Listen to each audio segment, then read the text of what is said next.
Welcome to the Change Within podcast. This is Gerard Uselli here. We are on episode 14, and this has taken the sense of collaboration, community, and industry by storm. We have been getting all walks of life recently, and it has been a phenomenal experience just to get to know people in a natural setting. One of those great examples behind their work is somebody who has been very impactful within the toy industry, and her name is Melissa Boock. Melissa, how are you today? Hi, good. How are you? Doing great. So, something that I like to ask all of my guests that have been on the show before, what was your childhood like growing up? I mean, it was pretty normal. My parents are from Brooklyn. So we moved to Jersey, which was, a difference for them. They wanted me to have like the suburban life, which I did. But I then wanted to be in the city all the time. So I was the opposite. I was always in the city. I went to school in the city. But it was pretty, normal. I was like a skateboarder, like you could see. Ooh, yes, I just noticed that. That's very Yeah, I cool. was like the quintessential like 90s skater girl that like liked to be in New York and like went to like the tunnel and did all of these like crazy things. But I was really focused in school, and especially with art. I took like after school classes, and my parents were really supportive of me being an artist, and I wanted to be a fashion designer since I was like 10. So it was really like I really like, knew that this was my path. So they're really kind of supportive of me being like my crazy skater self, like writing on my Jan Sport and all over my walls. So yeah, I have amazing parents. So I'm So funny blessed. that you were talking about the skateboards. For people who don't really know me, one of my biggest things that I used to be into as a kid myself, huge Tony Hawk fan. Collected Oh all yeah. the games when I was younger. I was Mhm. curious, who was your favorite skateboarder back then? I used to like this guy, uh, Greg Gall or something. I don't Oh, I know who that He was is. like like a young skateboarder, and me and my girlfriends would buy like the 411 videos. I'm like totally aging myself, but we would like pitch in to buy the 411 videos because that's where like all like the cool bands were, and like you kind of like saw styles. Like I live in Philly now, and we'd always like Love Park and like all this stuff. So yeah, it was like Greg, and it was like another like really like nobody really knew who they were, but they were like the younger kids, I guess. I was a big Rodney Mullen fan. I loved his tricks. I just loved what he was able to do and just extended how his tricks, especially with manuals, worked Mhm. out throughout like his career. I just Yeah, found it to be very intriguing. that's funny. You Absolutely. never know And what something could that I happen, found in your but portfolio, since you were doing sketches for Lord and Taylor ads at a young age, well, not like four. let's I was tracing them. I yes, wasn't I wasn't doing them, but I was tracing them. Yes. there we go. So to put your talent for what's actually been on your website on this one. So at Mhm. that point, did you have like a lot of classmates? Like, let's say if you were doing like your art projects, did they kind of like rely on you as like the artsy girl who was kind of able to help out? So it's funny because like I always wanted to be creative, but like when I was growing up, it was more like text. It was like Stussy. It was like all these like really textual things. So I'm not good with that. So I would have like one of my friends do that. But then as I like, got older, because I'm not somebody who like brags about what I do. Like nobody really, they knew me as like the girl who like, again, skater, whatever, wore the baggy pants, but like nobody really knew about how creative I was until like my senior year. And that's like when people didn't want to, they wanted to like skip art. So I would like draw their stuff for them. And I was like really good in English. So I would write my friends' papers. It's funny because so it was like one or two people that I would help with their projects, but I would like write my friends' papers, which is So you were kind of ahead on the business plans, if anything, rather than the art itself. right. Yeah. Yeah. Of course. Always have So, to have a plan oh, what B. were you gonna say? I said, always have to have a plan B. Exactly. So, what was it like studying at FIT, and what geared you towards the toy industry initially? So I wanted to go to FIT. I applied for two schools when I was a senior. It was FIT and it was Parsons. And I got into both. I got early acceptance to FIT. And a friend of the family was in FIT.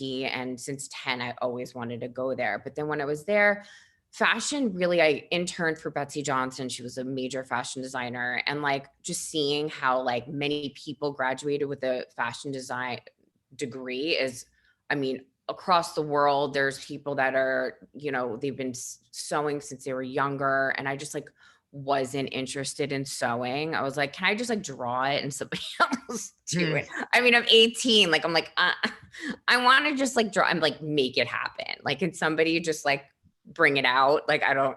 So I went into fashion illustration. And then when you graduate, so you graduate after 2 years, and then your upper division majors are either illustration, computer graphics. I believe there was another one, and then it was toy design. And I'm not an illustrator. I'm not a graphic designer. So I was like, I don't know. I'm like, I guess. And I had an elective class with the chairperson, Judy Ellis. She's like, everybody knows her.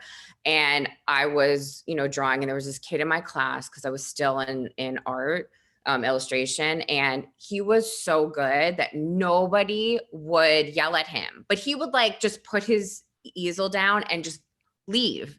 And I'm like, oh, are you gonna like stay, or are you just gonna like grace us with your presence? So like nobody yelled at him, and she let him have it in my class. I just looked over at her and I was like, girl, I was like, I want every part of you, because I love when people just give it to you. They don't care who you are, what you are gonna get it. Everybody's gonna get it equally.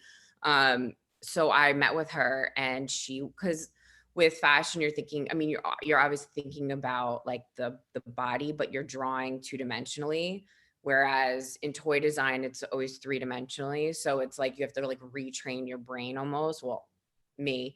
And then I got in, and only 20 kids graduated, and it was like 90% placement. I was like, done. That's just great. It was really, really stressful 2 years, but it was so worth it. It really was. Did you ever have a project that you were working on where like that was kind of like your defining moment as far as knowing that you wanted to take like a further step in the toy industry? Was there ever kind of like a project maybe like in your junior, senior year that you really liked doing when you were getting into it?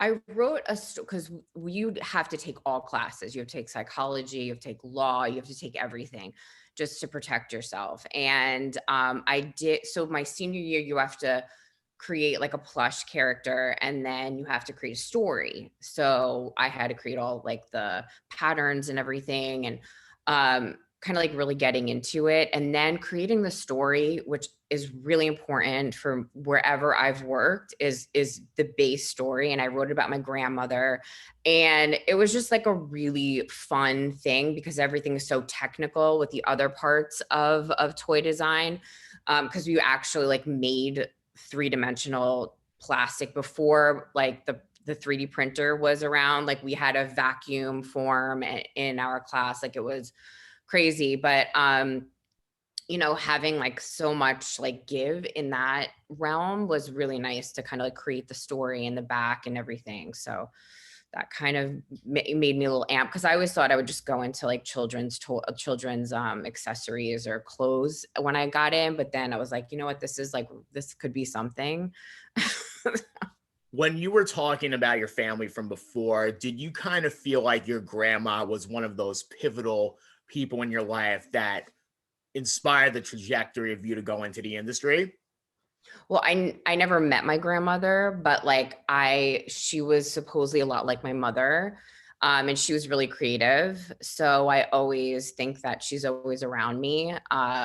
In any type of way. I always I have a very, very keen pull from her.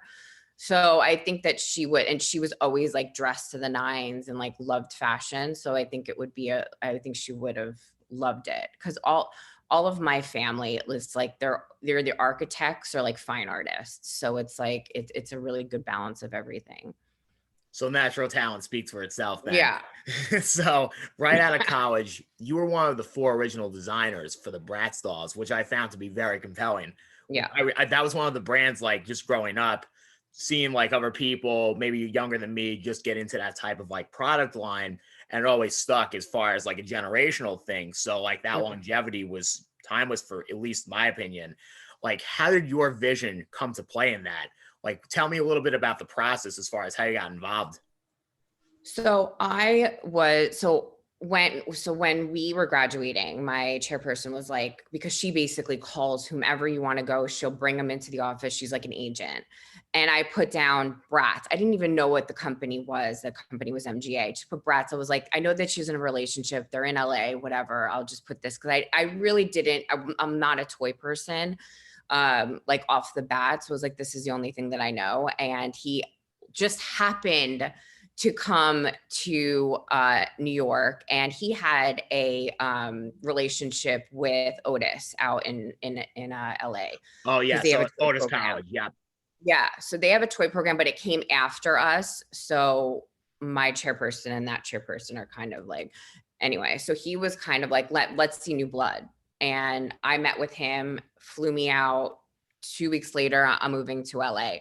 Originally I got hired to do Little Bratz. So there was sub brands of Bratz. It was Bratz Babies, Little Bratz. Little Bratz was like the second. It was Bratz and Little Bratz. Um, so I was hired to do that because they didn't realize that I had such fashion background, and they saw how good I was at fashion. So I actually had to take a test. So there was two in-house designers, and then there was Carter Bryant, who actually created Bratz. The two designers were ex-Mattel people, 50 plus years old. I'm 24 at the time. I took the test. I like did boards. I do like fabric swatches. I did the whole thing.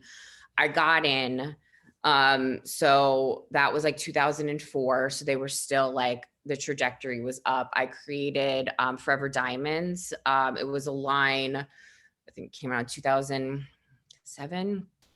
And I think 2000, yeah, well, around 2006. And because Isaac came to me and there was an actual diamond in the set, there was like a chip, Hmm. and he's like, create a line around this.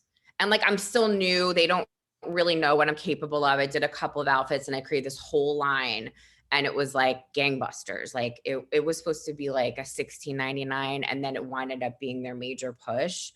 So I think after that, my credibility was kind of like, all right, this girl. So I was involved with all of the brainstorms, and then we would kind of like get our like whatever theme it would be. I jumped on Bratz Babies. So then I kind of launched that with Carter. And Carter was always, semi involved in it because he wasn't in LA. So it was just basically three in-house designers designing everything. And then one playset designer, but we did playsets fourth quarter. So, it was like one, maybe two playsets a year. So yeah, so I was on Bratz, but then, we lost Bratz and then it came back. So it was like pretty much the whole span of my time there. It was like, okay, we're kind of doing Bratz, we're kind of not, like, what do we do with it? And so but it was a great brand to be. I mean, it was priceless. I mean, I started at the top, so it was like, it's good. I'm sure in a lot of ways, like seeing something, especially graduating from college, and then kind of working at that as probably an initial passion project, not really knowing where that's going. Like, how did you see yourself in like the dolls that you were creating? Do you feel like there was kind of like, in a weird sense, some kind of like empathy, like you kind of see yourself as far as how these dolls are? Well, I see myself as like a little bit of a drag queen. So like I totally fit. I was like, I love the spark, but I'm not somebody who wears sparkle. I'm like black, either black or like solid colors. But everything I designed was super. They would think that I would come out with like the I don't, Adam's Family, like, set. But I was the one that was like the girliest. I was like, okay, like lace, like frilly, and I was, people told me I was too cute, and I was like, really? I'm like, okay.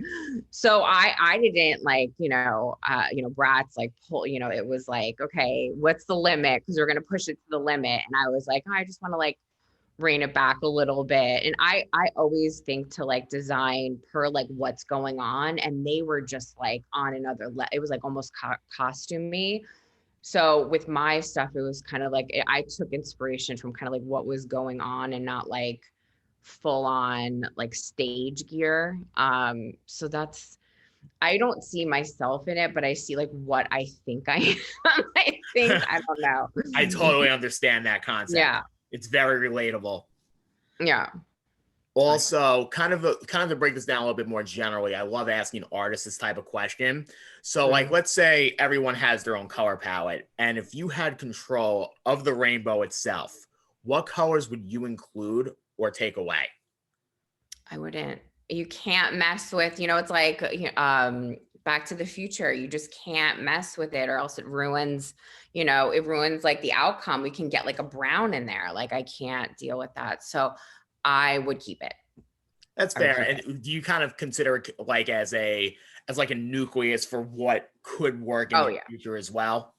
I literally could. There is a thing on TikTok, and there's a guy who works at a paint store, and he literally just focuses the camera on the paint, like the paint barrel, and you see like the paint going in to mix with the white. I literally could sit there for hours just watching, like, because you don't realize like how many colors, like people think like to darken something, you put black, and it's not the case. You have to like the, tertiary colors and it is a science, and I can sit there and watch it for hours. It's so interesting, and people don't realize like how much color like impacts things, and like the psychology on color. It's unreal. So yeah, I can't mess with perfection. Are you kind of like a museum person growing up as well? Were you into that type of stuff? Like, who are your favorite artists that way? I started to not like going to museums, but then like I had a class and I think college, yeah, college, and we would go to like these like galleries, and it was great, and it kind of like resurfaced the love for it. Egon Schiele is my favorite artist. I don't know if you're familiar. His like line work is incredible. Like, Basquiat, obviously, and Yeah. Andy Warhol and all like the contemporary artists. I love, and then like some graffiti artists in there, and a bunch. I just, I can't really name them all on the spot, but yeah, I love art. Graffiti art kind of reminds me a little bit of what installations can look like in the sense of Mhm. reality. Because when you look at it, something like a brick wall, and then you see all this graffiti kind of in a collage form, it makes it Mhm. very interesting, especially when you go to something like the Guggenheim and you look up and you're like amazed by what you see around you. Yeah. I mean, so when I was growing up, now I'm gonna forget his name. Oh my God, Andre the Giant. He just had it. Shepherd Ferry. So Shepherd Ferry used to have like these like stickers of Andre the Giant, and he would have them all over the city. And I actually have an original sticker like on a lunchbox that I will not Oh, throw wow. away. And I have one of his prints and on my wall, but just because like that's so iconic to like New York back in the day when you were walking around the city and you would see like the throw ups, meaning like the stickers that people throw up on the like the poles and stuff. And I would like take it down, and there would be like some like when you would go pay at the stores in the city, and just like cool stuff like that. And just like guerrilla kind of like marketing that was going on to like, and there wasn't a website. You didn't know who this person was, but you saw his work and you recognized it, which I think is really cool. Absolutely. And kind of like to fast forward a little bit to your design work on Angry Birds, which was probably like 7 years later from when you were working on Bratz dolls. What do you think Mhm. was the biggest difference in the toy industry from the point of the Brat dolls to where that point was in your perspective? Well, I never worked on licensed stuff. I was always a licensor. So like I never really had to deal with like style guides, and they were super new Angry Birds. It was such a pleasure working with them. They were so cool, and it was like they wanted us to like take it there with product. Like I didn't want to just, because we had like dough, we had all of the paper stationery stuff. We didn't have any games, but I didn't want to do just a regular like dough item. So I did this whole like thing with like it's called a sling. It was a slingshot, but it was called the fling shot. And it was like a scooper that turned into like like a slingshot. And then you had like kiss cut little bricks. So you can actually like make, so it was like a game, but not. And they loved it. It was like, I don't want to cheapen your brand, because at the time, like that was so cute and cool. And it was like unisex and like everybody could play. And it was like the demographic range was crazy. So I think it was different just because it hit so many ages, and we had like tattoos, we had putties, I mean, it was a really great license to be a part of, just because they were so new and green that it was, again, great and such a pleasure to work with them.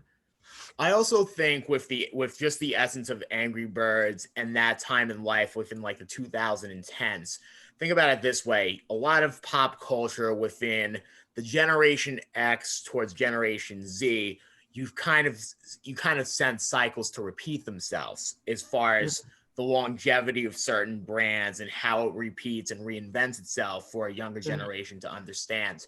I feel like Angry Birds was one of those first times where millennials of that age bracket were starting to get interested in games on their phones. I felt like that was yeah. one of the first forefronts in generating that. Mhm. Oh yeah. I mean, it was totally revolutionary. And I think that what they did wrong, and I remember sitting in a toy fair at like their conference when they were just Mhm. like saying like kind of what their rundown for the couple of years were and what their plans were.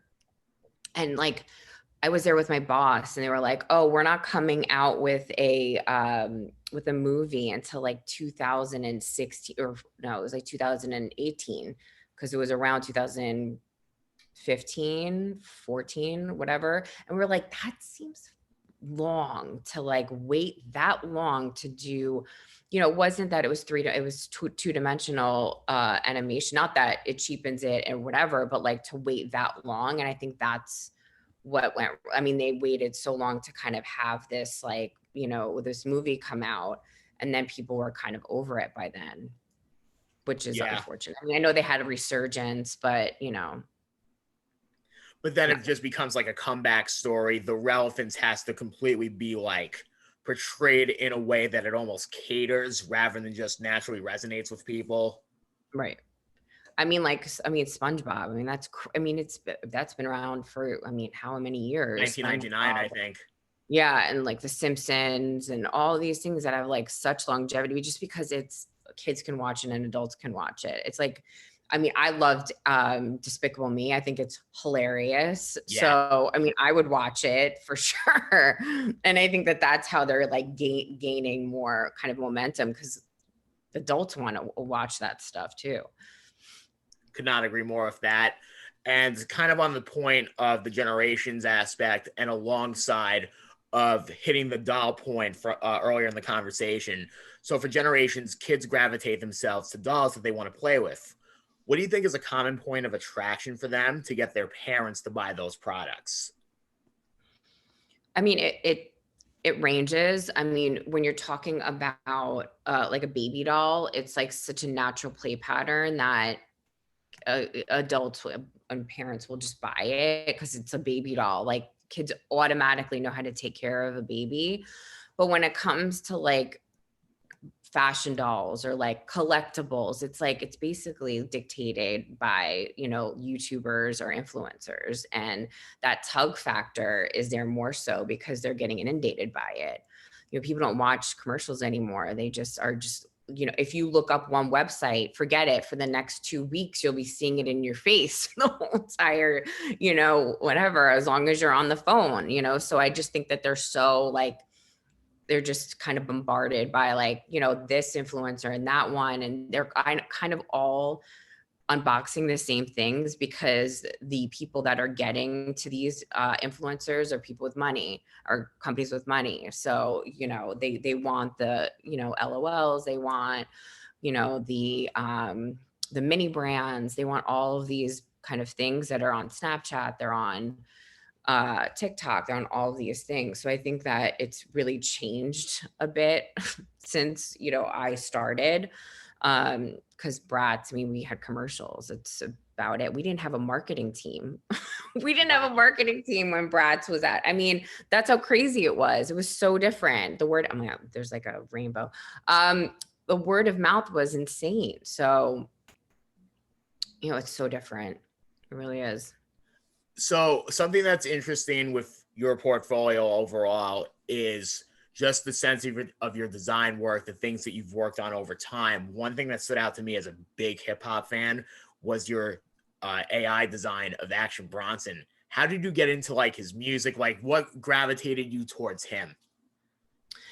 So my friend is kind of in that sector. I mean, I'm a huge hip hop fan, you know, sneaker, hip hop, streetwear, like all the above.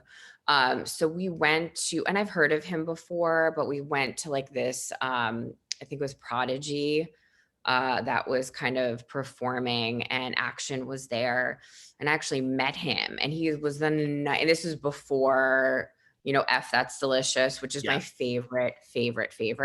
such a good film. Um, I love favorite. So I met him and he was so nice. And I was like, this, you know, okay, you know, you were just like up on stage, whatever. And then I was watching, you know, his food show, and I just like, he's so funny just because of his like New York innuendos that only people that were grew up around that time got. And I was like, I just roll on the floor when that show is on. It's so funny when he's with his friends because it reminds me of like the kids that I grew up with.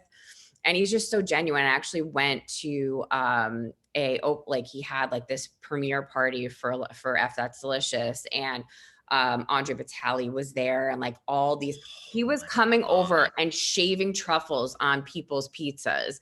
And I'm sitting there and I'm like, and he's like this big.